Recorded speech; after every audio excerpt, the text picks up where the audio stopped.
Oke, terima kasih. Assalamualaikum warahmatullahi wabarakatuh. Waalaikumsalam. Masyarakat banyak yang diam, nggak bersuara, tetapi mereka sebenarnya jengkel dengan pemerintahan yang sekarang. Makanya wajar dan kita semua mendukung yang di posisi 100 ini dan gerbong-gerbongnya untuk memakzulkan, mengadili, dan memenjarakan Jokowi.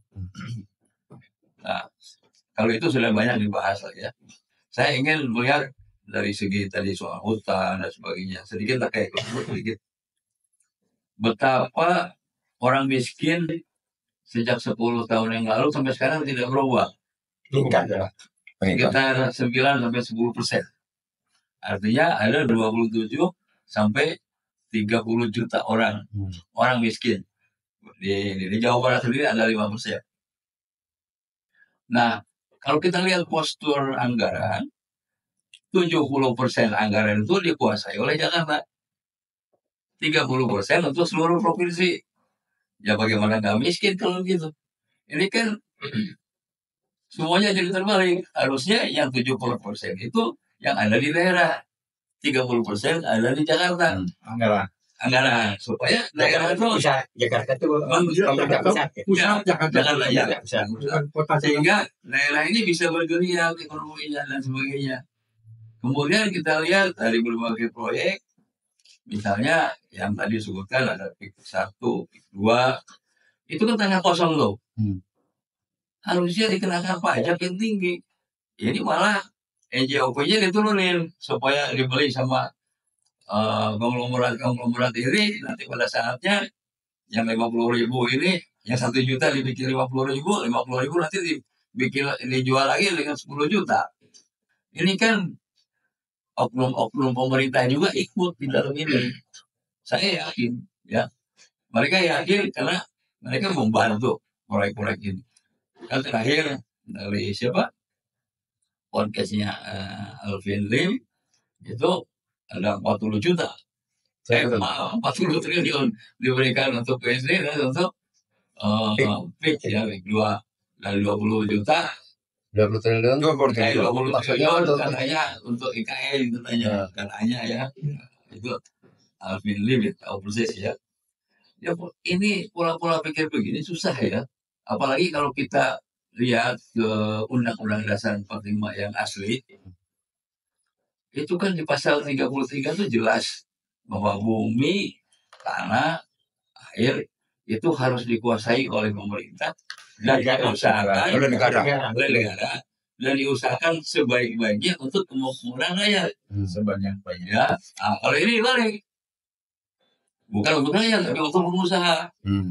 Ya, jadi ini ada sebuah pengingkaran terhadap Undang-Undang Dasar. Ya. Jadi dosa Jokowi itu adalah di dalam situ. Dia sudah melanggar Undang-Undang Dasar, bukan Undang-Undang Dasar. Jadi Undang-Undang Dasar sudah dilanggar bersama rezimnya.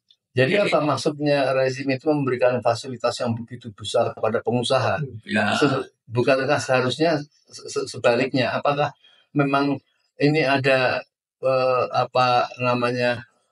kerjasama yang kemudian akan mendapatkan keuntungan di luar pemerintah antara rezim yang sekarang dengan para oligarki? Ya, yang pasti ini dengan Cina, ya RRC maksudnya ya, dengan RRC. Karena Cina ini ada 3 golongan ini, ada golongan pelajar, ada golongan pengusaha biasa, ada golongan naga-naga ini. Nah, naga-naga ini yang jahat ini, dia membeli kekuasaan dan mencuri uang dari rakyat lewat pajak lah, lewat segala macam aturan-aturan sehingga menguntungkan mereka. Yang paling miskin itu di bawah 500.000 rupiah per bulan. Bayangin ya, di bawah 500 rupiah per bulan. Nah, yang terkaya itu punya ratusan triliun. Ini kan gapnya bukan main ya, yang disebut dengan Gini rasio. Gapnya nggak benar. Tapi kalau tadi proporsi uangnya itu dibagi 70% di masyarakat, di daerah ya, di kabupaten, di provinsi, dan 30% di pusat, itu akan berubah. perimbangan ini akan berubah. Kalau sekarang terus saja pengusaha yang dikasih apa namanya rezeki, dikasih fasilitas dan sebagainya. Nah, harapan kita tinggal Prabowo nih, berani enggak Prabowo meluruskan hal ini. Pembelaan terhadap masyarakat Ya, apakah rencananya itu ya? Nanti Prabowo ini masih pro masyarakat atau pro Jokowi? Kita nggak tahu nih, pro Jokowi tanda kutip ya, artinya pro pengusaha. Atau masih pro Cina, RRC. Bayangkan ada berapa belas juta, mungkin puluh juta ya, yang sudah masuk ke Indonesia. Kapan mereka diusir kembali? Coba kita ingat-ingat sekarang, ada yang disebut proyek turnkey project. Apa maksudnya turnkey project?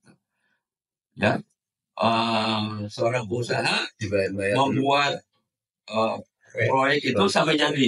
Setelah jadi, orangnya pulang nggak? Kan harus pulang orangnya. Apakah kita pernah mendengar orang-orang yang setelah menyelesaikan turnkey project itu kembali ke RRC? Kan enggak.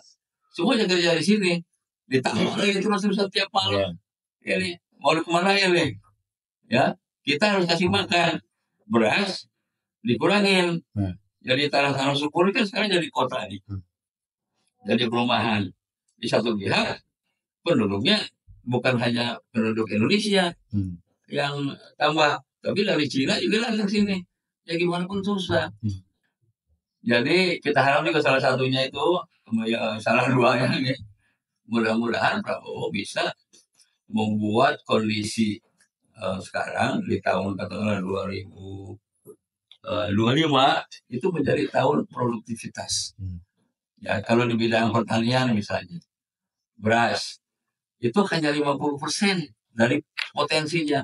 Potensinya 10 ton gabah, hanya rata-ratanya 5 ton. Artinya masalah teknis ini enggak dia.